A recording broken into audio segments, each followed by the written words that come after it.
What is up, wrestling fans? Welcome to another fantasy booking edition of the Smark Smack Talk podcast. It is currently December 2nd. You're going to be hearing this in about 2 weeks or so. We're recording this in advance just to make sure that we get it in here ahead of time. And we'll explain exactly what this podcast is in a moment. But first things first, I got to remind you who is talking for this episode. As per usual, just in case you are brand new, I'm Tony Mango, joined by Callum Wiggins. Hey there. And Robert E. Fleece. Hello. So here's the long and short of it, of what we're doing here. We did another one of our mock drafts. This one was a randomizer of everybody who has competed. I was mixing that with participant. Competed in a Survivor Series tag team elimination match at some point dating back from the original one all the way up until last year, because there wasn't any for this year. And we had, I think it was something like 310 men to choose from and 75 women, if I remember correctly. So we didn't need to pick 120 plus people. We decided that we were going to do the randomizer. We're going to limit ourselves to, I think we ended up with 55 men and about 20 women apiece. So that is what we're working with. We already went ahead and picked that. We got some good picks. We got some bad picks. That was the whole point, is you're going to have to try to figure out what you need to do with them and what's the best card you can think of. So we are going to be presenting the creative ideas that we have been able to think up in the meantime, just from a few days ago at this point from when we're recording. And we want you to tell us what you think. You know, what about our creative decisions did you like? What did you not like? Which team members make the most sense? What teams would you have really liked to see at some point in like a Survivor Series match or something? Fantasy booking is the second half of this. So, you know, we love doing these mock drafts. We know that you guys love them too. And the fantasy booking is always interesting to see when we get these comments from people that are like, you know, I would have gone in this direction. And it's like, you know, that's funny because you can have the same group of people and you can approach it in completely different ways. So keep that in mind. That's what is happening here. And if you want more of this type of content or anything else in particular, then show your support by hitting up things like our Patreon, patreon.com/smarkoutmoment. You can click that little join button over on YouTube and you'll get access to the same exact things. I actually prefer more people on the YouTube channel membership than on the Patreon, because to me, I do kind of make these things for YouTube more so in particular. And, you know, when you're seeing something like this, we're going to eventually have stuff on the screen for you to see. You know, if you're listening audio only, you're still going to get the same content. It's just not quite the same. So, yeah, that's my preference, but whatever you like more, you got the different Darkcast tiers and the Pick a Poison tier and all that. You got the little thanks button as well. You should be definitely hitting that like button and that subscribe button. They don't cost you a penny to do that, and it helps show your support. And if you want to pick up some Redbubble and TeePublic merchandise for Smark Out Moment, Fanboys Anonymous, or A Mango Tees, go ahead and do that, because I think that everything is going to be on sale for probably the whole rest of the month. So stock up while you can. Get yourself some stickers, get a new laptop case, whatever it might be. And also, if you want to help us improve for 2023, fill out the 2022 fan feedback survey that is up on smarkoutmoment.com. You can find it on the sidebar. You can find it under the extras category link.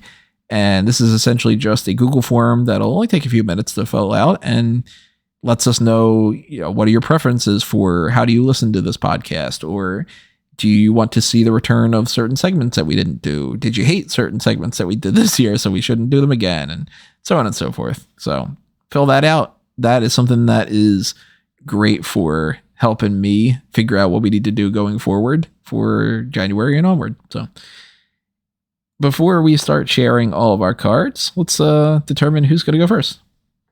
You guys have any preference? No, not particularly. I mean, I don't mind going. I'll get it out of the way. I really like that. You're very confident about your card, aren't you? That traditional Rob confidence we always love to see. Listen, I did very good last time. I got fucked this time. All right, we're just going with it. I tried here, folks. I do have some ideas. You have some puns, but mostly I just hate my roster so much. The phrase that you said more than anything during this podcast was, what are we doing here? All right, so I'll just say I have 5 matches because I thought we were only doing 5 on 5s, and I stuck to that. and I kicked it off with a women's match. It's Team Moolah. It's the fabulous Moolah, Bailey as a modern Bailey, damage control kind of Bailey. Nikki Bella, because she's very Moolah based as well. Lacey Evans, because I think she's a better worker than Dana Brooke. And Leilani Kai, because she was a great heel woman for her era. She was the, big heel in WrestleMania 1. Versus Team China, and it's China, obviously.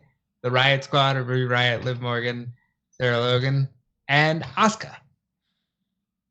And for this one, my idea would be like kind of what we always do with the mean girls and the alt girls.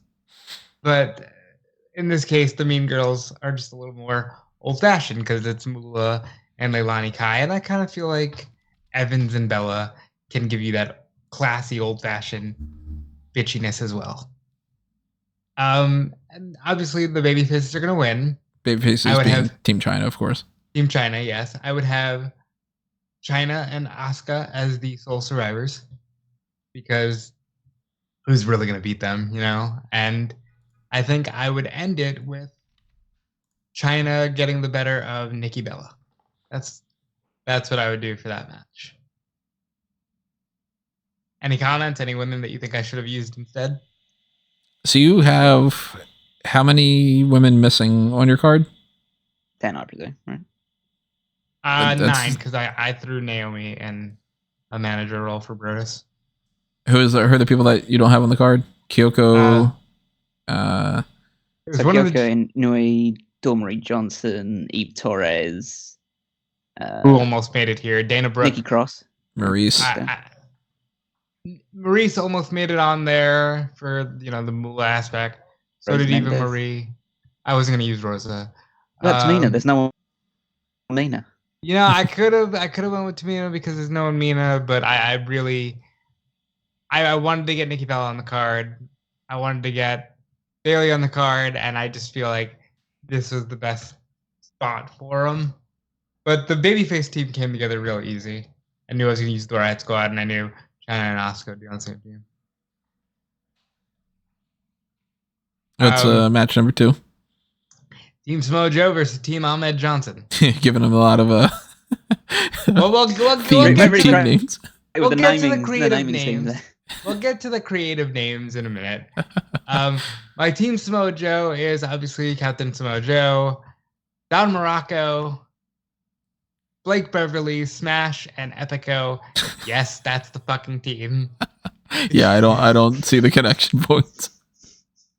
On the outside, there's obviously Ahmed Johnson, there's Matt Hardy, there's Enzo and Cass, and there's Justin Gabriel. Now, when I was making these, I tried to do rivals on each side, so Joe and Johnson would be feuding. And in this match in particular, more than any other, I just couldn't think of a reason to have any of the other people feuding outside of the fact that Epico and Justin Gabriel could have like a cruiserweight feud. I guess if I wanted to, I could say Smash and Beverly are forced into like some makeshift team against Enzo and Cass. But realistically, it was I knew Samoa Joe and Ahmed Johnson were going to be either on the same side or opposite sides. And in this match, Samoa Joe is the sole survivor. Good thing that he is on Team Samoa Joe. I'm not gonna lie, Rob. I'm a bit underwhelmed. Just a bit. Wow. Are you? Just a bit. Me too, buddy. All right, now we've got the round table against Rob, what is this? What are we doing here? Exactly. I was not in the mood here, and that's what you're getting. All right, now we got the round table against Funny Equals Money. All right, now we got some team names. The round table is obviously headed up by King William Regal. Mm-hmm. And on his team, you've got Recon with the Jackal. The Berserker is kind of like a knight. And you've got the Black Knight as another knight. And you've got Walter, who's going to fucking kill everybody on the other side. Okay. Walter and Regal, I can see that happening. Yeah. I don't get the Berserker as a knight thing. I don't know why I said knight. He's a Viking. He's got a weapon. Yeah, shut the fuck up. He's a Viking. Funny Equals Money is the team of Nikolai Volkov, Hillbilly Jim, Too Cool, and Brodus Clay with Dink and Naomi. Why? Because I drew fucking Dink. And Naomi because I didn't put her in the women's match. So she's a funkadactyl with Brodus Clay. She's a funkadactyl today. Regal and Walter are surviving mostly because Walter is going to beat the shit out of everybody on the other side. And William Regal is going to nod on approvingly and enjoy his heavies dirty work. The obvious story going into this would be Regal doesn't like silliness. Ignore that he has the Berserker and the Black Knight, please. And, you've got Hillbilly Jim on the other side. And I just feel like there would have been a lot of comedy going up into that match. And it's a good way to spotlight Walter. Next match. I love that you're like moving on before we could even be like. Yeah. Well, you can go ahead and make some comments. Why is Nikolai Volkov the leader of that team? I'll get to that in a minute. I'm a little bit shocked that the Brodus Clay combination and all that. Like I get where you're going with that, but yeah, Volkov throws me off for sure. I would have thought that maybe Volkov would be on Team Ahmed Johnson instead of that, and Matt Hardy would be maybe on that. I'll just say this now: Volkov is going to be on the $1 million team that I have coming up in the main event, but I thought of someone better, and I replaced person with Nikolai Volkov on Funny Equals Money because they're interchangeable. Nikolai Volkov at the end was a kind of a comedy character, and the person that I swapped him out for, there's a story there, so I'm going with it. I'm curious what this will end up being. So we got the Teamsters, because I just love that name because it's stupid, of Shawn Michaels, Diesel, Tully Blanchard, Kenny Dykstra, and Mark Jindrak. The theme here, folks, I can see it, being they were all kind of problems backstage, during their eras. So I think if you can't have the click, I think these people would get along with it. And there's connection between Jindrak possibly being in Evolution and Diesel and Michaels and all. Mature. Evolution's basically the Four Horsemen, and then they got Tully Blanchard. Like, yeah, I can see that. Yeah, and Kenny Dykstra has a real problem backstage when John Cena slept with his girlfriend. Yeah, well, there were problems versus the team of Dungeons and Dragons, the Bret Hart, Dungeons and British Dragons, Bulldog, Chris Jericho, and the Lucha Dragons, Kalisto and Sin Cara. I actually really like that too. Dungeons and Dragons, that's great. The idea being Bulldog and Jericho trained in the dungeon, and I wanted wrestlers, and I found the Lucha Dragons, and I said Dungeons and Dragons. It works for me. That works. Yeah, that's a good one. In the closing here, Shawn Michaels and Diesel survive because Chris Jericho turns on Bret Hart. And that would lead to a feud between them in this fictional world. But I really like the idea of Jericho being kind of a shit disturber as well, and not really being as basically what they're doing with him now, where he's more sports entertainment than he is pro wrestler. So Shawn and Diesel survive. And I think this would be a fun match. This is one of the only matches that I would actually sit down and watch. Yeah, I like the people that are involved in this. I mean, there's some that are stronger than others, obviously. Like, Mark Jindrak doesn't level up to Bret Hart, but I like the name Dungeons and Dragons too. That's good. I tried a little bit. Keyword is a little for something. Callum, you like that team? Yeah, it works out. Yeah. All right, so the main event here, I'm giving the subtitle of DiBiase's Revenge. It's the dark side against the $1 million team. The whole story here being Ted DiBiase Jr. can't stand The Undertaker. He hates that his father brought The Undertaker in. He wants to try to take out The Undertaker. That's right, you have Ted DiBiase Jr. I'm thinking Ted DiBiase proper. To do so, he's got Yokozuna, because he's 600 pounds. He's got Chad Gaspard and JTG Crime Time because they're all about that money. Yeah. And he's got Coco Beware, who was the very first person eliminated by The Undertaker in the Survivor Series in 1990. And he wants his revenge. All right, you can see it on your screen now, everybody. Coco Beware's on the team instead of Nikolai Volkov. Coco Beware's not on the babyface funny equals money team. Correct. Because I was going to go with Nikolai Volkov because Nikolai Volkov was in the original $1 Million Corporation as kind of like a lackey for Ted Sr. And I was going to do that. And I said, I just like the idea of Coco Beware being so angry about being beat up by The Undertaker that I'm going to put him on this team. And Crime Time is turning heel for this? Yeah, because they want money. Why they want funny equals money? Because they want money. They don't want to be funny. They want money. The funny equals money. Can you not? Okay. Like, Jesus, I tried something here. Just, see, I was thinking. I mean, looking at this now, that I see that you've got on the dark side Undertaker, Damian Priest, the Steiner brothers, and Luke Gallows. I'd have thought maybe the Steiners would be a little bit more on the $1 Million team. Maybe Gallows. Yeah, I went with the Steiners because I'll just be blunt. I don't like the Undertaker on Survivor Series matches, but in the past he has teamed with the Steiners, and I feel like Luke Gallows also has that like Steiner big man, baby rides a Harley kind of energy. Used to be fake Kane. And Damian Priest sort of rounds that out. Because like the only teams Undertaker's ever been on are the All-Americans. Yeah, that was weird. And the Dark Side, which was basically BSK. So my idea was either going to be we're putting Yoko with him as BSK, or we're gonna put Yoko on the other side. I eventually went with Yoko on the other side because Yoko works better as a heel. Damian Priest, I think, could be a cool understudy for the Undertaker. Yeah. Gallows, I think, is a cool kind of like, you're gonna get eliminated first, but you're here and you kind of fit. And the Steiner brothers just work because they're gonna, probably an tag team feud with Crime Time. I don't know why there's a motorcycle revving up out my fucking window. I was just gonna say, are you putting this team in the garbage disposal or something? What was that? No, you're doing American Badass Undertaker. Yes, that's what's happening here.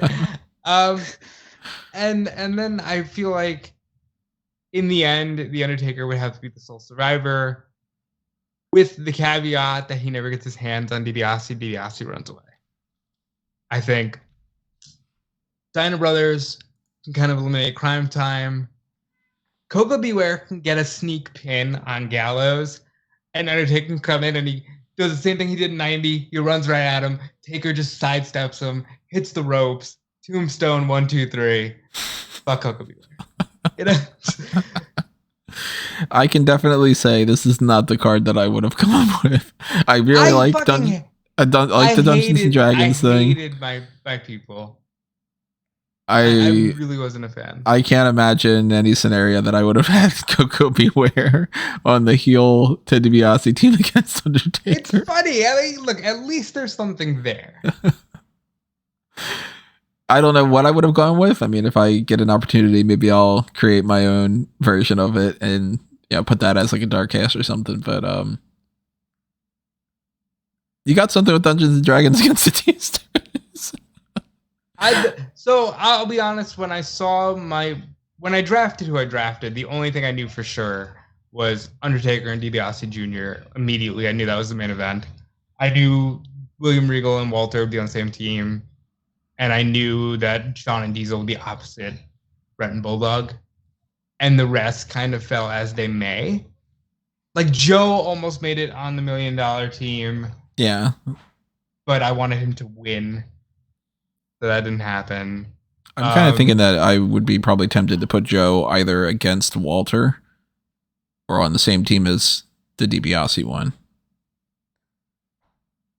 And a lot of the baby faces, like having, Matt Hardy with no Jeff and kind of sticking him in the weird, like kind of what he's doing now, where he's just a weird, lovable baby face. There's a lot that I just didn't like here, but I do enjoy the idea of DiBiase's revenge and Coco Beware just being obsessed with trying to erase his loss to the Undertaker, and I do enjoy the idea of William Regal's Walter and having that sort of like that round table idea, because realistically, you've got a traditional military guy in recon, you got a Viking and a Black Knight, and then there's Walter. And I feel like that's something that I could actually see happening.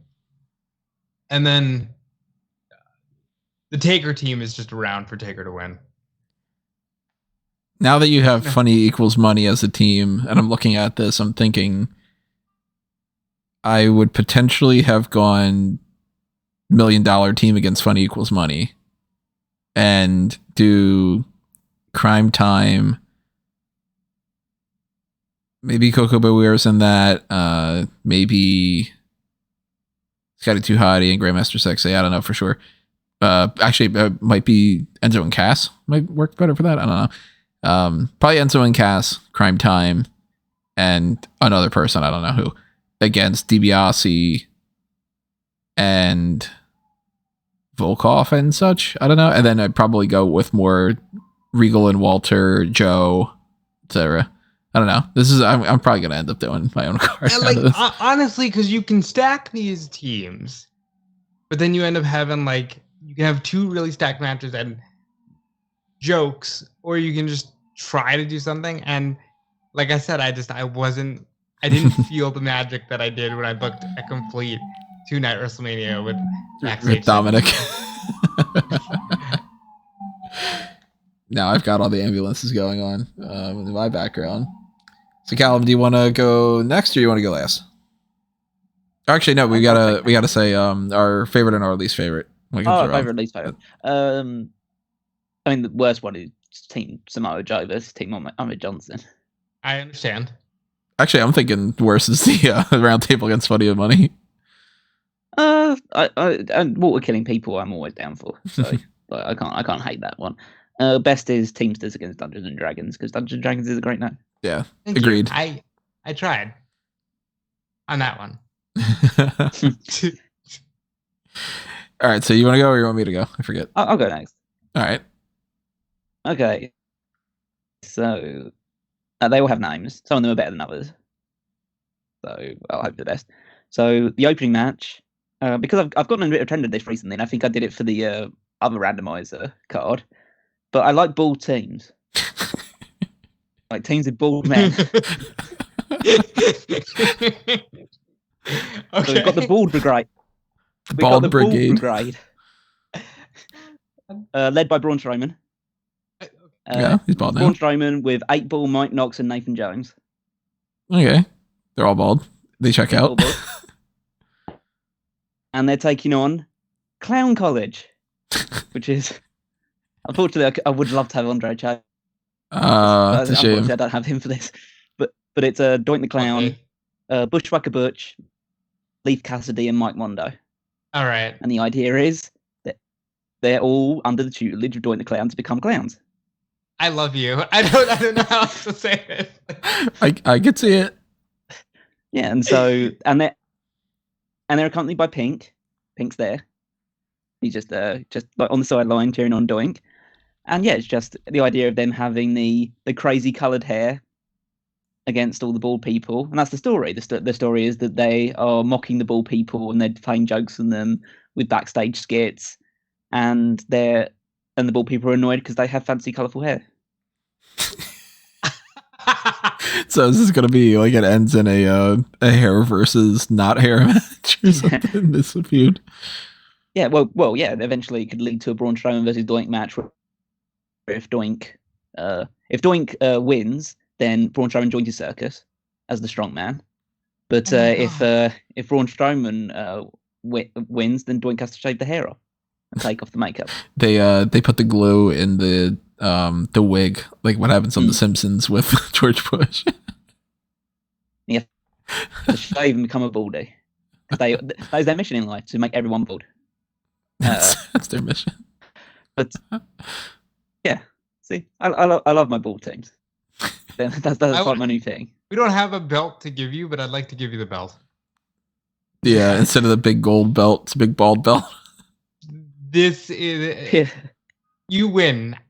Like this, you already. Tony yet. I wanted to save Tony to last because Tony comes up with some batshit crazy stuff sometimes. So I want to wait till that.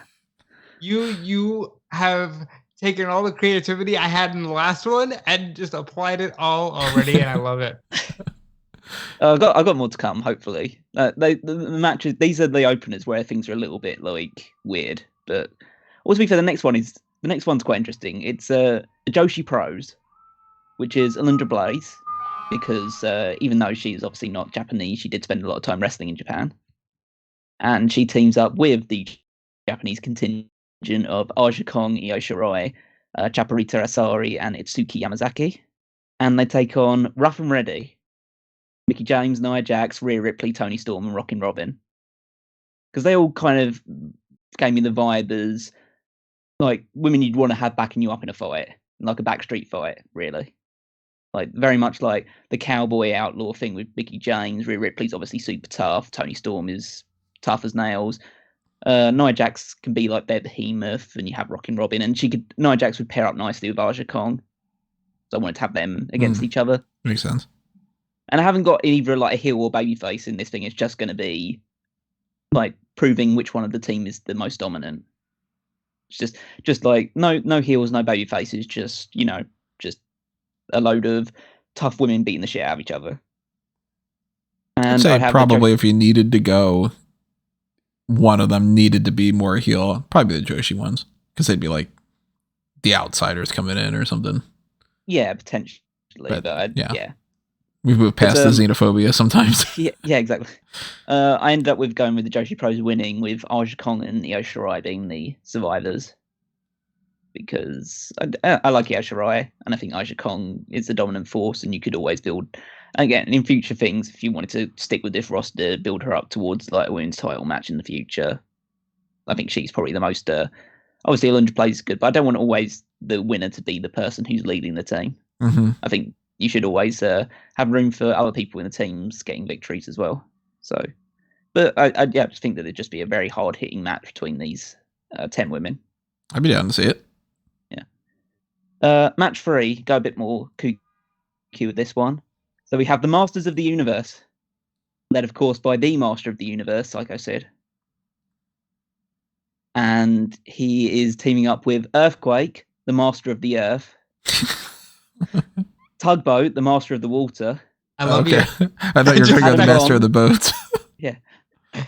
Of the tugs. Adam Bomb, the Master of Nuclear Energy. Okay. And Chris Masters, the Master of the Lock. The Master of the Peace. The Master of the Lock. Okay. Yeah. I like and it. They take on Team Insanity, which is Sanity, Eric Young and Killian Dane. You don't say. Victor. Yeah. Because he comes across a bit of a crazy guy. Gangrel, because he's a vampire. A guy who thinks he's a vampire. And Akeem, because he thinks that he's African. You know what? You deserve so many awards, Callum. So yeah, it's the idea of just like these guys. It's literally the team of crazy people fighting each other. And Chris Masters is kind of there. It's like just want to be like on the Masters. He has to be on the Master of the Universe side because he's Chris Masters. It's in his name. And I just think like just have crazy people against crazy people, and I'd just have Masters of the Universe sweep it because that'd be fun. And you got some people like Dane matches up with Earthquake as like big guys. Yeah, I imagine Dane would be like I imagine Dane would be the last person standing probably for Insanity, but it would just be one. I think there should, not in every single Survivor Series, but a lot of Survivor Series should have a good sweep every now and again.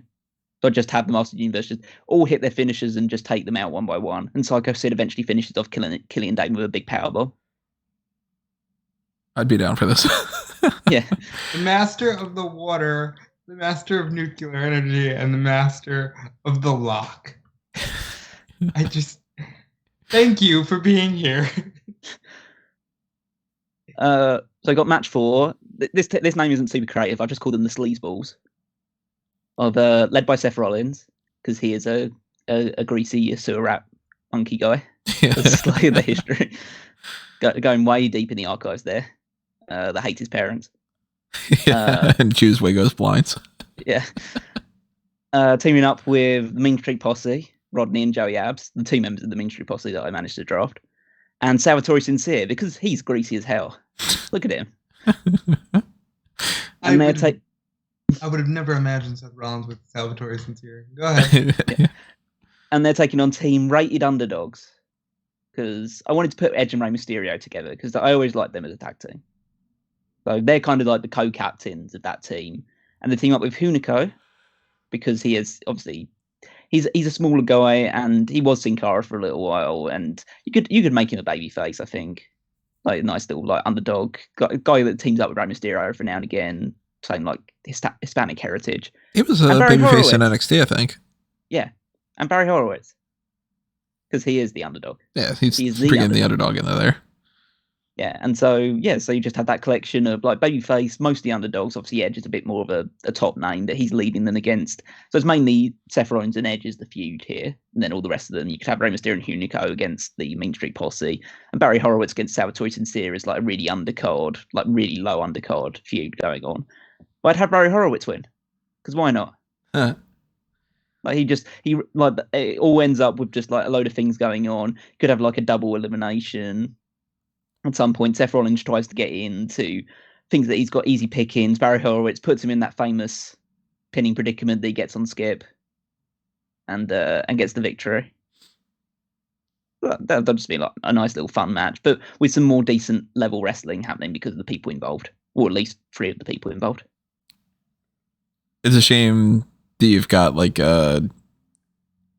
Seth Rollins' teammates are so garbage, but that's because you didn't have more options to go with. No, exactly. Then we have next one. We have the Walking Weapons: Brock Lesnar, Haku, Test, and Sion. Jesus Christ! Don't fucking walk into that in a you got Lesnar and Haku on the same team. They win. Yeah, I know. Yeah, I just wanted those two to just be like, those, and then I just put him with Test because Test is a big guy. You could and like especially with his ECW run, he was jacked as shit on so many different times. And Siona has the Samoan heritage, so like he has that aspect of his character that you could build onto. And they take on the Broken Warriors. I named it that because Drew McIntyre has got his leader, and his original theme was Broken Dreams. But then you have Jake Roberts, who has that warrior spirit, but he was for a long time broken in the mind. Got Jim Duggan, and he could be a broken warrior because in the build up to this, someone breaks his 2x4. Okay. Yes. And Jim Neidhart, who's broken because he doesn't have the rest of the Hart Foundation in the promotion with him. Who? Jim Neidhart. Oh, fuck you. Jesus Christ. For 1 second, I'm like, did he not get it? Yeah, I didn't get it. But yeah, I think it would just be a good match between most of the people on the different sides. I think they would. I don't want to say like they pair up perfectly. I mean, but they're good wrestlers on both sides, and you just have Haku, and if you have Haku and Lesnar, you can basically just put any other two people with them, and you just have a very formidable team already. I was almost tempted to just put those two on the team and then just have 5 or 6 other people against them. But yeah, I just have Brock Soul Survivor. Somehow Drew McIntyre is able to take down Haku, but he's so exhausted by that point that Lesnar is just easy pickings for him. So yeah, that would just be the whole story. Eventually, I would have the story of like Test and Sion getting eliminated. They're the first 2 eliminated, and then Haku and Brock just slowly dismantle the rest of the people. And yeah, I just think it'd be fun. Again, Lesnar and Haku, great. I'd also be down for Brock Lesnar against Haku. That was something that was in the mix for one of these fantasy cards recently. Yeah, eventually that will be that could be something that builds off the back of this, like trying to prove which one of them is the more dominant one in a future feud. Then I have my second women's match, which is Dangerous Divas, because I had some people that fit more into the diva mold, led by Carmella, Maria, Aksana, Summer Rae, and Lana. Makes all sense. Fit into that all fit into those diva mold. Most of them, several of them were in Total Divas, so it kind of makes sense. And they're the heel side. Because I prefer heel Maria as well. She takes more seriously than the ditzy interviewer, even though I like the ditzy interviewer. As a wrestler, she would be better as a heel. And then they're facing Get Bossed, led by Sasha Banks. Was Lena Vega, Melina, Alicia Fox, and Peyton Royce. So I thought that, especially between like Sasha Banks, Lena Vega, and Melina, there's kind of that. They kind of strike that like tough girl from the Bronx attitude. Like, I know not all of them are from the Bronx, but like they have that from Boston, those sort of things. They're very like, I guess, tough streetwise city girls, that kind of attitude. And then you have like Alicia Fox teamed up with Sasha Banks for a while. Did you team up? Oh, she didn't really team up with them, but like there's kind of they were in the same era, so I think that fit well. The one that doesn't really fit is Peyton Royce, but I think you could kind of jazz up her gimmick a little bit more so she fits a bit more with this unit. She was the one that I was kind of tossing around between. Am I putting her in the Rough and Ready team or am I putting her in Get Bossed? And I didn't want to put her in the Divas because I didn't think any of the Divas fitted in on that side. Maybe Carmella, if you go with maybe Carmella, but I wanted Carmella to be the leader because she's the best wrestler out of the Dangerous Divas, and I wanted it to be somewhat of a good match. So the other one that I was tossing between her and potentially moving either Oksana or Lana onto the Get Boss side, but it still felt weird. It felt better to have Peyton Royce in there because I think she could adapt her character to be more of that mold, and she wouldn't last very long in this match anyway. I'd have Sasha Banks and Melina be the sole survivors for their team. So, but yeah, it's probably not my finest work, but it's I thought there was a good. I wanted to make sure there was 2 Divas matches. I had 20 women. I wanted to make sure there were 2 matches. I probably prefer the first one, but this one features the most prominent star, which would be Sasha Banks in the promotion. So, yeah, I went with 2 women's matches too, and this is a good balance, I think, overall. Yeah. And then our main event, which is the Dirtiest Players, obviously led by Ric Flair.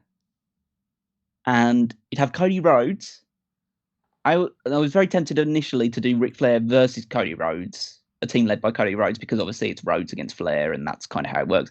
But then I thought Cody was so great as a heel, and he obviously idolizes Ric Flair because of the dyed hair. So the better story is him shunning his family name and looking to Ric Flair as his idol instead. So he's like the black sheep of the Rhodes family. And then they team up Bubba Ray Dudley, who's a Bully Ray character for this. Jeff Jarrett, because of course Jeff Jarrett. Yeah, makes sense. And Tyler Breeze. Because Tyler Breeze is great, and he was a very good heel as well. Like that was his best run as the fashionista, the male model, all that stuff. And they'll be taking on, again, a name that I'm not super proud of, but it's like Ring Hearts. I wanted to get the idea of like, it's Ring Hearts at the moment, but it could be like Heart of the Ring or something along those lines. But it'd be Daniel Bryan, because obviously he's like, it's essentially a group of people that kind of demonstrate a lot of heart and fortitude, and that's what gets them through their matches a lot of the time. So Daniel Bryan, Scott Dawson. I initially toyed between the idea of Scott Dawson being a heel, but he's so good as a babyface, as Dax Harwood in AEW, that I wanted him to be a babyface instead. Crash Holly, because Crash is great, and I think you could take him a bit more seriously in this environment. Savio Vega, because I think Savio was actually pretty good. I think he goes a bit under the radar in terms of what he brought in some of his matches. I used to like Savio a lot back in the day. Yeah, and Jey Uso. I think Jey, even though he's doing great as a heel and he's like a perfect foil for Sami Zayn right now, back in the day he was a great babyface tag team guy, and also he was a great babyface when he was fighting Roman Reigns for the title. And I think you could unleash that fire as well as part of this match. So I just wanted to get some guys together that I thought all have a lot of really good spirit and put on some really great technical matches. Because I just wanted this to make, with a lot of all the other matches being a lot more either fun or gimmick orientated, I wanted this one to be, okay, what are some 10 of my best wrestlers that I have here? I just want to put them in there and just be a great, great wrestling match to close the show. And I'd have Daniel Bryan be the sole survivor, because there's some sort of a miscommunication between Cody Rhodes and Ric Flair during the match, which ends up with one of them getting eliminated. Daniel Bryan then survives at the end. That leads to some dissension between Flair and Rhodes over the future, which will end up with a breakup and them feuding with each other. And you can push forward with Daniel Bryan maybe feuding with like a Jeff Jarrett over the title, or Bully Ray or somebody like that. Eventually fighting Brock Lesnar, because of course. Yeah. But But yeah, I thought that I was quite happy with some of the ones I put together. Some of them just had to like fall into place with the people that I had left. I was just looking and just thinking, what the fuck am I gonna do with Leaf Cassidy? And then just like, yeah, I'll put him with Doink the Clown. It makes sense. Who was the one you struggled the most with? What'd you say? It was the thing I spoke about earlier about where I was going to put Peyton Royce probably. But to be fair, actually, with the rated underdogs as well, I originally had Gangrel in that team just because it's Edge and Gangrel. So I thought, well, I'm going to put Edge and Gangrel in the same team. But then as it carried on, I just went, yeah, it doesn't make any sense with like him teaming with Rey Mysterio and Barry Horowitz. It doesn't make any sense because I originally had Hunico on Insanity and Gangrel on rated on underdogs, and then at the last minute I switched them because even though Gangrel is obviously closely connected to Edge, it just makes so much more sense for his character to be part of that team instead. Did you ever think about, instead of Akeem being an Insanity, having Edge in there and putting Akeem with like Clown College or something? Potentially. I kind of always, because I didn't want to. The only other bald person I had was Scott Dawson, and so I didn't want to add him to it because he's too good to be in that team. I think I wanted him to be in a bit more of a serious match, so I didn't want him to just become like one of the baldies under Braun Strowman.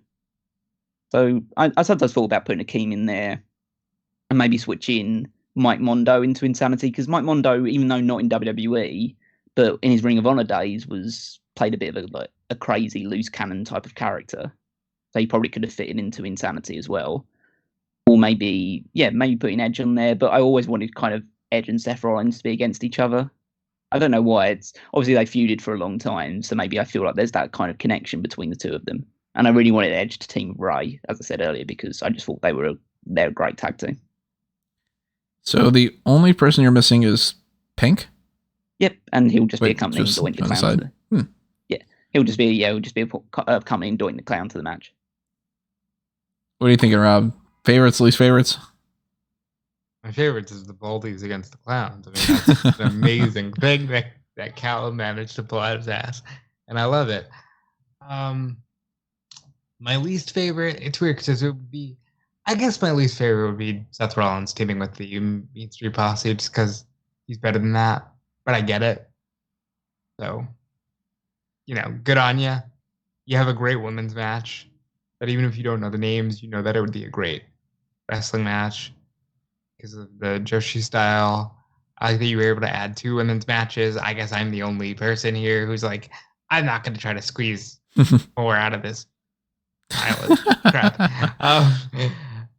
Yeah, but I really enjoyed your card. As always, you put so much thought and effort into them, and I commend you every time you do them. I think you far outrank me, and I can only imagine what crazy shit Tony has. All right. Well, what do you think of my card? I didn't say it. I guess I didn't. So as far as teams go, I really like the idea of the Masters of the Universe. I think that's fun. But probably the match that I would be the most interested in outside of part of the main event, because there's a couple people in the main event like Crash Holly and Sabio that I don't think really would be that much of a factor. It's mostly Daniel Bryan against the other team. But I do like the Dirtiest Players team. I like that team. I think overall the match that would probably get the most fun out of it for me would be Walking Weapons against Broken Warriors. Yeah, that'd be good. And then as far as least favorite goes, Sleazeballs against Rated Underdogs. Yeah, that's fair. I do like the idea of Barry Horowitz winning, though. I think that's a nice touch. So I think it's more so Rollins. It's Dimitri Posse and Salvatore Sincere, isn't it? Yeah, like Rollins mixing with those throws me off a little bit, and then maybe Edge being on a more important team or something. I don't know how I would have balanced it. I might have ended up doing something almost exactly the same, but maybe I will try to do those, like I said. Maybe not. We'll see. But for the most part, I'm digging it. Thumbs up. Cool. Let's enter the madness now. I don't think I'm too crazy, to be honest. I think I could have gone a lot crazier. And I know I could have gotten a lot crazier because I had I had a couple ideas that I decided not to do. Oh, yes. You did mention something out loud. So one of my ideas I decided not to do was a team of animals.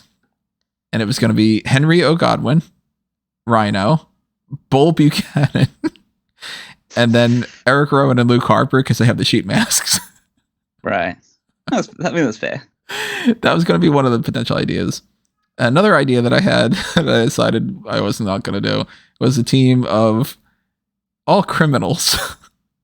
And it was Kane, who is not only the character as a murderer, but we've got an investigation going on right now with Mayor Glenn Jacobs. Outlaw Ron Bass, he's an outlaw. There you go. The Stalker, well, he's stalking people. Jimmy Snuka. Jesus Christ. No. And Val Venus, with Val Venus being either you could say that he got arrested for his cannabis stuff before it was legalized or indecent exposure. Yeah. Okay. I decided not to go in that direction. I went with some other things instead. But I have 5 people missing on the card. Conquistador Dos, Ray Rougeau, Sato, Skip, and Sleazy. Couldn't figure out what to do with them. Ray Rougeau, I almost had in here a few different spots, but Skip was just like, he's wasting a spot. Conquistador Dos, I really tried to make a team that it could have made sense to have like more other conquistadors. Sato, he could be on there as like accompanying Hakushi if you need to. Maybe I'll even just like add him on there as like accompanied by Sato or something. But we have our opener, which is what I had just labeled the awesome opener because I want to start off with a bang. And this one is probably the match that I'm the most excited for, funny enough. You've got the Hart Foundation, Owen Hart leading a team of Tyson Kidd, Dynamite Kid, Keith Hart, and Dash Wilder.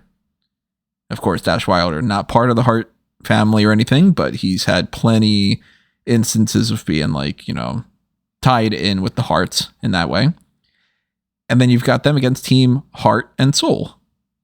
And these are like uber babyface types.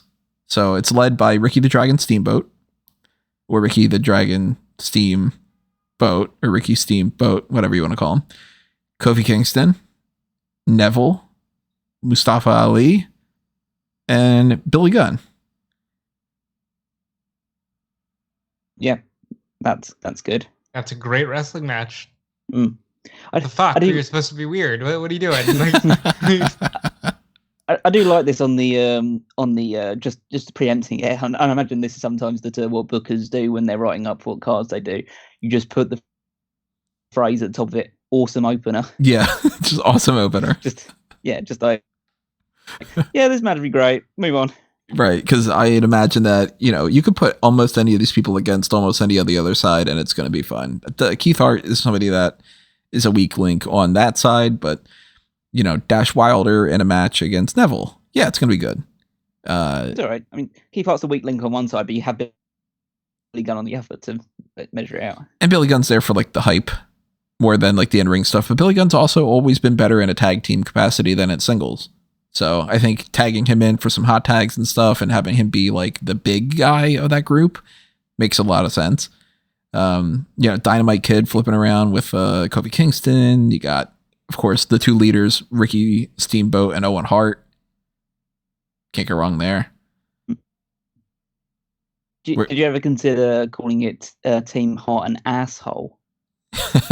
I didn't, but I like that. Very good. So we go from that, which was going to be Owen Hart wins for his team, Soul Survivor, because my favorite version of Owen Hart is the jerk that succeeds in some way that he necessarily wouldn't have, and then is incredibly cocky about it. The 2-time Slammy Award winner that didn't win the Slammys, So I like that Owen Hart the best. So he eventually probably gets the pin on Ricky Steamboat. Could be, maybe he gets a pin on Kofi. It's one of those two. They're kind of co-captains in my mind. in a couple different ways.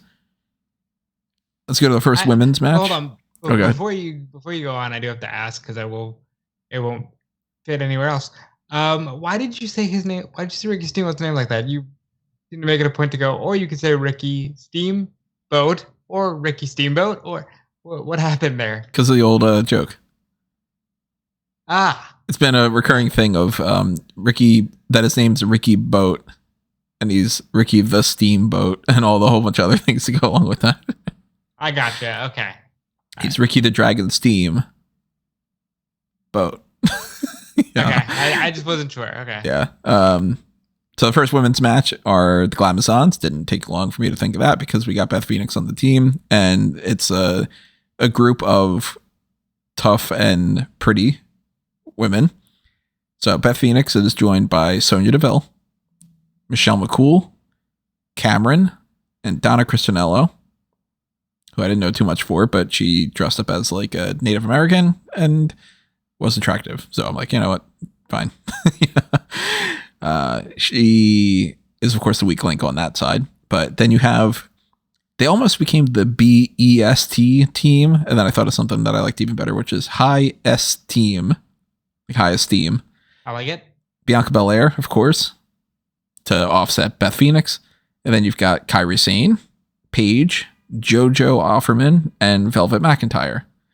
So you got your easy baby faces of Belair, Sane, Paige, JoJo, and McIntyre. You got your easy heels of, Michelle McCool, much more of a heel. Cameron, of course, she's the tough girl that's going to be more of a heel in that. And Sonya is more so her MMA type character rather than her authority figure character. Yeah, JoJo's the weak link on the highest team. Donna's the weak link on that team, but it ultimately comes down to Beth Phoenix and Bianca Belair. And I think Bianca gets the win on that. Yeah, that works out. Got to. I'm not, obviously not super convinced about having either Cameron or JoJo Offerman on the teams. Well, I made sure that I used all the women, so. oh yeah, you had to use them. So I'm not. Yeah. But it's just like looking them at the menu size, like there's probably those bottom four on both teams need to be eliminated pretty quickly, and then we can get into the good stuff. Yeah, I'm thinking that something like Beth would take out JoJo almost immediately, show her dominance, and then maybe Belair takes out Cameron, and then it's like, okay, yeah, you know what, we're pretty even here. Okay, well then Velvet McIntyre goes, Donna Christinello goes, and you really end up with Beth Phoenix, Sonya, and Michelle against Bianca, Kairi, and Paige. I like it though. We got a little bit of a bathroom break. This is my least favorite of the night. No, I called it the bathroom break match. This is, I couldn't think of a better name, the Surly Squad. He's just a bunch of mean types of heels. Sorry, Surly. Yeah, shut up. It's the Stalker, Ludwig Borga, Outlaw Ron Bass, Bull Buchanan, and Dr. Tom Pritchard, who was just so annoyed with all these kids these days that he's teaching. And then they're up against Team Fight Another Rusev Day. Okay. You live to fight another day. You live to fight another Rusev Day. And this team's actually not too bad. The weak link being Primo. But you got Rusev, Samu, Hakushi, and Finley. So it's kind of like people that like to fight on the babyface side. Primo's just there because whatever. And people who like to fight on the heel side. And it's easily the bathroom break of the bunch. Mm.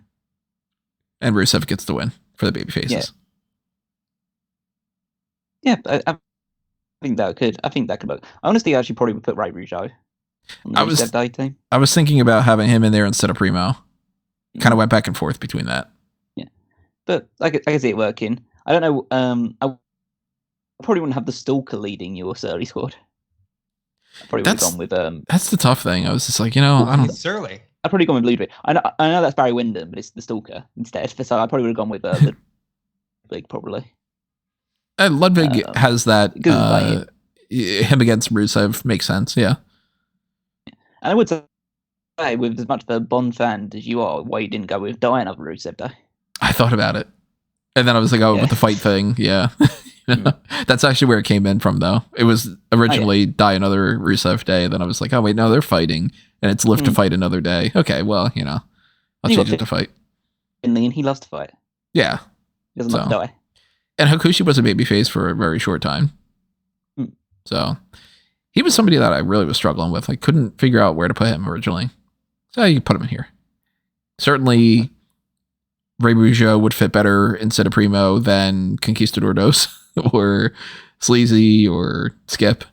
But this was my leftovers. And then kind of filling in some spots here and there. Rusev was somebody that I didn't think I was going to build a team around originally. He ended up just being, he's not going to fit on some of the other ones. And I had him for another team, but then I'm like, he's a bigger deal than that. So we're going to go from our bathroom break to a match that I think could be quite a bit of fun. This is kind of actually similar to what Callum had with his Masters of the Universe against the Insanity group, funny enough. I got the Menagerie of Monsters, which is Kane, Luke Harper, Eric Rowan, the Barbarian, and Bastion Booger. Just like monstrous types. And that's the byproduct of that Criminals group that I had going on. Against Team Damn, You're Crazy. Which is, of course, led by Ron Simmons. Because he's the Damn. Say that again for me, just one more time. Damn, you're crazy. Because I'm not going to yell. So Ron Simmons is leading up the team. He's got Superfly Jimmy Snuka, babyface side, not on the criminal side. Rhino. Yeah, rhinos are a notoriously upset kind of animal. You piss off a rhino, it's going to wreck your shit. Val Venus and Wildman Mark Merrow. Could have gone with the Mark Merrow that loved to fight. Thought about that. And then I was like, none of them seem to make sense as a babyface to go on Damn You're Crazy. Wildman Mark Merrow is another name that at a short time frame, he was Intercontinental Champion. Didn't work out too much, but the grand scheme of this list, an Intercontinental Champion could go a long way. So this one is leading much heavily into the Menagerie of Monsters. I have Harper, Rowan, and Kane winning this one. So it's, again, a little similar to Callum's thing where he has the full heel monster kind of team sweeping. And I've got 3 out of the 5. Because I was just like, I can't justify Bastion Booger retaining a spot here. No, that's understandable. Bastion Booger gets taken out, Barbarian gets taken out, then you get the 3 others just destroying people like Rhino and Snuka and all. I figure like Snuka would do his splash off the top rope and get caught. That's how he gets eliminated through like a choke slam or something. And probably ultimately Kane gets the win for the team. The other 2 are still around, but I think Kane probably pinning Rhino might be the end. Yeah, I think it's like it's an interesting team of monsters and weirdos against. It's good. Like you look at those names and they don't immediately scream like top level ones, but like Ron Simmons, former WCW champion. You got Jimmy Snuka was former ECW champion. Rhino was the last ECW champion, and both Mark Merrow and Val Venus who were Intercontinental champion. And so there is like heritage on that side. So it's actually pretty good. Our next women's match, well, the only other women's match left, the Queen's Court. Charlotte Flair is, of course, the Queen. Shayna Baszler is the Queen of Spades. Natalya is the Queen of Hearts. You got Lioness Asuka, Queen of the Jungle.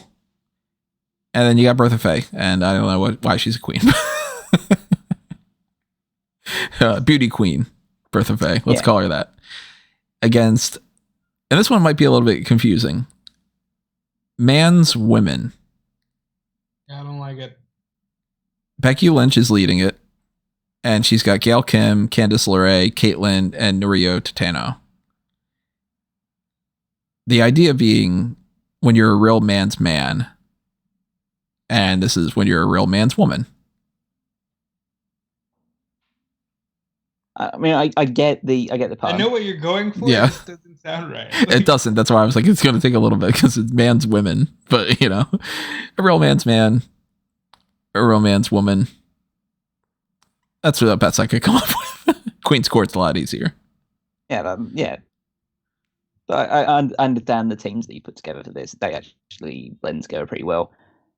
I mean, if I'll make one change, I probably would. I don't know whether Paige is a better fit on that team than the highest team one. But then again, you'd have to swap that with Norio to Tano. It's like most of us know who Norio is or what she does. So you probably would pair up with Lioness Asuka, really. It's like the two.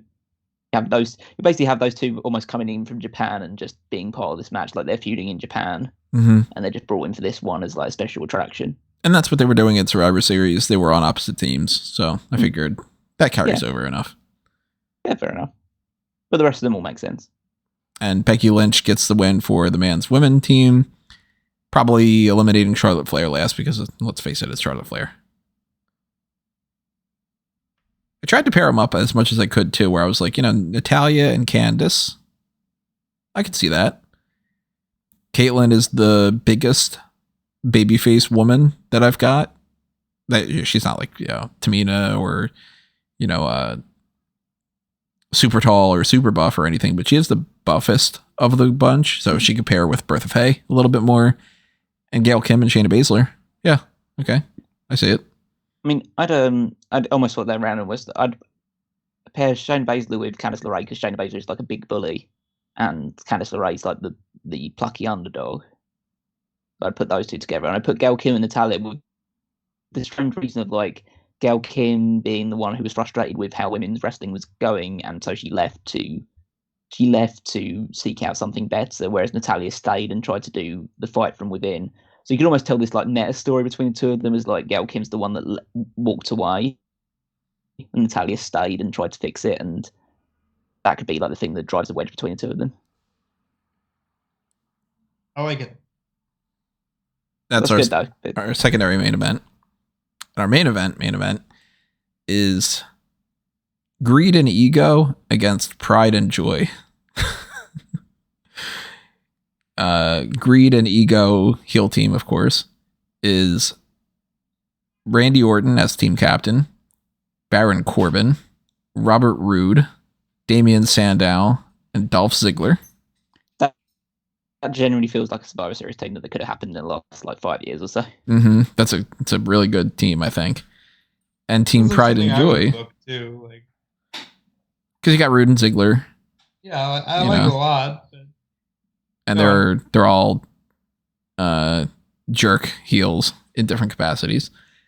And Team Pride and Joy is, unfortunately, on the lower end. You've got Mojo Rawley, Henry O. Godwin, Jack Swagger, Hulk Hogan, and Team Captain John Cena.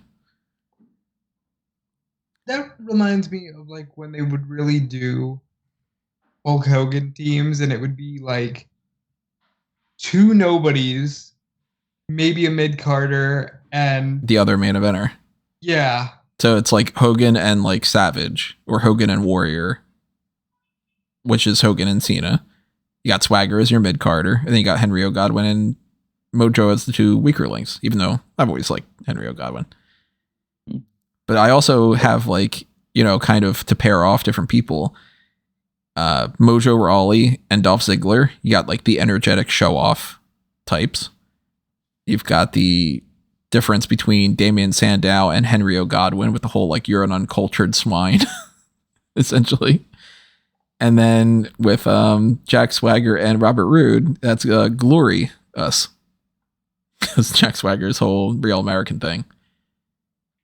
And really, for the most part, the American side of things, this almost became the American Pride versus Heart Foundation, where it would have been the same flipping the teams, and then it would have been Heart and Soul against Greed and Ego. You could almost kind of flip them. But then I thought, you know what?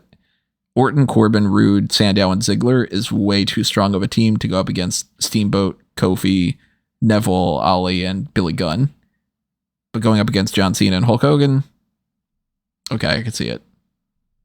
I would say it's somewhat unrealistic that John Cena would be leading a team that Hulk Hogan is on. Yeah, John Cena is the understudy. Well, I thought more so about the idea that maybe Hulk Hogan's the leader of the team, but John Cena is the main guy that's like holding down the fort because he's obviously a better wrestler. And I'm pairing off Orton and Cena, and I'm pairing off Corbin and Hogan because Corbin and Hogan are the two tallest guys. So ultimately, of course, Henry O. Godwin's not going to last the longest. Mojo Rawley's not going to last the longest. Jack Swagger's not going to really last all the longest. And you got Cena and Hogan can take out Ziggler, Rude, Sandow, Corbin, and Orton. And you got Cena and Hogan posing at the end of the show. Hogan must pose. Hogan must pose. Cena must as well. I had the most fun with Callum's card. Callum's is crazier by all means. I think we kind of swapped a little bit. Yeah, but like I think you have like probably better matches than my one does, though. Like the you got better people. Like the Heart Foundation Hans. Yeah, like the Heart Foundation versus Hanso was going to be a great match. Like just the names involved in it, like it can't be anything but a great match. The Queen's Court and the Man's Women match will be really good as well. I think there's potential with the Glamazons and the highest team one, and the main event. The main event will be a bit more like traditional, just like babyface heel shenanigans thing, but it could still be a lot of fun. Yeah. So I mean, out of all of them, my favorite is the opener because the awesome opener. the awesome opener because it's an awesome opener and that's great. Least favorite, I probably would go with. I kind of just. I mean, I kind of like it because it's just funny, and I'm always a big fan of Rusev. So yeah, it probably would be that one just because the other side involved. But there's negatives on that, and there's negatives in the hardcore one. I mean, the hardcore one could probably like redeem it a little bit by making it more violent in that regard, and like half the women's match won't be that good. Half the first women's match won't be that good. So, but yeah, the bathroom break match overall is probably the weakest, but overall it's very good. Yeah, I would say my favorite is the awesome opener. My least favorite, even though I think it's the most realistic thing that they would do, is probably your main event, just because the idea of Mojo and Henry O. Godwin in the main event is just wow. It's Mojo. I said Henry O. Godwin. Oh, I thought you said Mojo. No, he's in that. He's in Rob Shitty match. Oh, he's in my shit. He's opposite on that Johnson.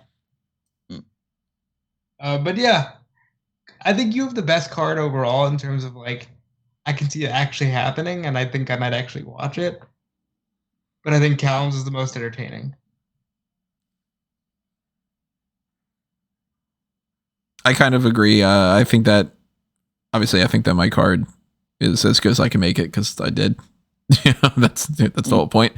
But I like Callum's. His wackier ideas are more fun in some ways. Yeah, but I think it's a good blend. Your one definitely has more of my hallmarks in it, and I probably would be doing so. I probably would have done something similar with given the same people. But yeah, I like my one winning a bit. Like having the openers, they're a bit more weird. But it's the advantage of having this randomizer approach is that you do end up with some weird people that you have to think on your feet with a little bit and push yourself out of your boundaries. Yeah, I mean, you under no circumstances, I'm sure, would have been drafting Joey Abs or Salvatore Sincere or Unico or 8 Ball. And I don't think that Rob would have been like, I'm going to prioritize making sure I get Blake Beverly or Recon. Yeah. Yeah. But that's it's always the Russian roulette aspect of the randomizer approach we take. It's like sometimes it will turn out really well and sometimes you get a bullet in the head. In Rob's case, Recon was that bullet in the head. Yes. You probably should have got Sniper instead. So let us know what you guys, what you liked, what you didn't like, what you would rearrange, what other ideas you got, whatever it might be. Tell us some fantasy cards that you can draft up in the comments below. And keep in mind that this is our last true sidebar main event of the year for Smark Out Moment, but we do have some other things that are going to be also pre-recorded in advance And coming up next week, I don't know if I'm going to be releasing the WWE Awards or the AEW Awards first. It's kind of going to depend on when we record them and everything. But I mean, we're recording this on December 2nd. You're not going to hear it until around the 14th or so. And that's going to be when we're recording the other stuff. So I'm not going to know for quite a while. But yeah, we got that coming up. We got the Darkcast stuff. We've got, of course, episodes of the hot tags. And if by some reason you are somebody who listened to this and you didn't listen back to the mock draft, I don't know why you're listening to this first, but go back and listen to that one. And tell us also if you have any other ideas of what you'd like to see us do for future mock drafts and future randomizers and everything. The randomizer thing is definitely a fun tweak that we can do if we don't know how we can do some of the other things. And I think that this worked out pretty well, where we have like way too many to pick from and we just limit it to the randomizer instead of just limiting it to what we would actually personally pick. Because, yeah, I mean, you look at the ones that weren't picked on the Survivor Series card list. I mean, there are people like the Randy Savages, and there's the, Stone Cold Steve Austin and The Rock and all. They all would have gone, and we could have made some interesting cards from that too, but then we wouldn't have been forced to try to figure out something to do with somebody like Chris Masters, maybe. Or, I certainly wouldn't have been like, I need to make sure that I build a team that has something to do with Wildman Mark Merrow. So, we got lots of ideas on the back burner that we are hoping to get to in 2023. Stay tuned for all that stuff. Make sure that you are following us all over the place on all the different social media accounts and showing your support on different things, going to the Redbubble and TeePublic and all. Of course, if you did like this, let me know by hitting that like button and hitting that thanks button as well if you want to toss a little spare change our way. And make sure that you are going to amangotree.com and seeing the whole long list of different things that are from Smark Moment and from fanboysanonymous.com and from my own personal Tony Mango Twitter accounts and such. And follow what these guys are up to as well. Try to see in advance, look into your crystal ball. What are you up to in 2 weeks, guys? So 2 weeks from now, I would assume you can check out all of the stuff from the fallout of Deadline and Final Battle over at Fightful.com. I hope we have the latest on an announced television deal for Ring of Honor if I'm looking into the crystal ball. Hope, please. Announce TV for this promotion. You can also follow me everywhere at Dude Felice. That's on Twitter, Twitch, Instagram, Fightful, Inside the Ropes, WrestleZone. I assume I'm all working there still. It's only 2 weeks from now. And yeah, to support all my stuff. And hopefully 2 weeks from now, Callum Wiggins is doing awesome things as well. Yep, if I'm still alive in 2 weeks. I was going to make that joke, but I chose not to. I'll do it. But I imagine in the next 2 weeks you will have seen 2 or 3 new editions of the Power Rankings come out. So you'd be checking out all those ones. If you haven't checked them out over the past couple of weeks, then go back, check out all of them. Go back to the start. Go back to the very first Power Rankings and check through all 400 or so of them. That'd be great. Should. I didn't write all of them as well, so if some of them are bad, it's not my fault. But he's not lying. Yeah. So go through the Power Rankings. That's my week-to-week contribution on Spark Moment. They also will have updated the Fantasy League. It will be 3 weeks further ahead, and who knows who will be in the lead at that point. At the moment, as we're recording on this day, I am, but it definitely won't be Rob. That's probably the one thing that we can guarantee. And you can find me on Twitter at WeekMeister14 if in the next 2 weeks Twitter is not blown up, as it seems to not be anymore. But you never know. That's something that you might not be able to make a worthwhile prediction for these days. So yeah, as I said, coming up next is going to be one of the awards, and we'll have the other one coming up soon too. We got to round out the rest of the year with the end of the year stuff that we've got going on with the fan feedback survey. Make sure you go ahead and vote for those different kinds of things on that poll and fill us in on as much information as you can. And that'll be how we end the year, is just talking about the recap stuff and, giving thanks to the good stuff and giving a middle finger to the bad stuff. So stay tuned for all that stuff. And in the meantime, I hope that these 2 weeks have been good to you. And we will see you next time, everybody. But for now, this has been another Smark Out moment, and we are being counted out.